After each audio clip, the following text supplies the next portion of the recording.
The UK government has just made a quiet but hugely important decision. Ukrainians living in Britain will now be given 3 times longer to renew their visas. On the surface, it looks like compassion, but beneath that decision lies something bigger: politics, economics, and a growing debate about Britain's immigration future.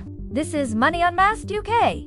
Since Russia's full-scale invasion in 2022, the UK has offered sanctuary to hundreds of thousands of Ukrainians through emergency visa schemes. These visas typically lasted 3 years, with extensions available, but the application window was extremely tight. That created a serious problem. Families faced uncertainty.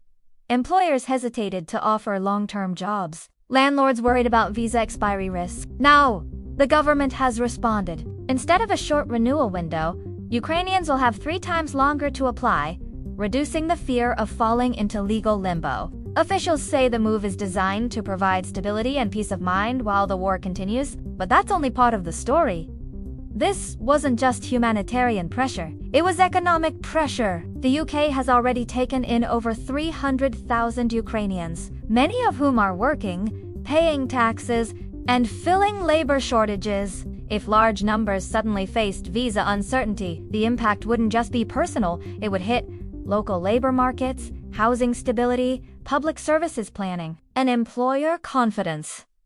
In simple terms, uncertainty costs money. Stability protects productivity. And governments understand that. Here's where things get complicated. At the same time the UK is extending flexibility for Ukrainians, the government is also tightening immigration rules in other areas.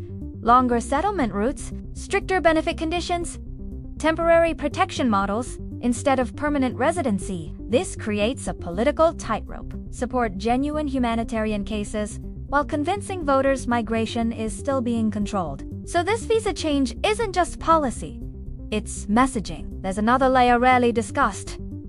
Housing. As sponsorship arrangements end, some Ukrainian families have already faced housing instability across parts of the UK. A rushed visa renewal process only made that worse, because landlords and councils need certainty to plan. Extending the renewal window reduces sudden homelessness risk and prevents emergency spending spikes for local authorities. In other words, a longer application window may actually save public money. Many Ukrainians have integrated into key sectors: hospitality, healthcare support roles, logistics, construction.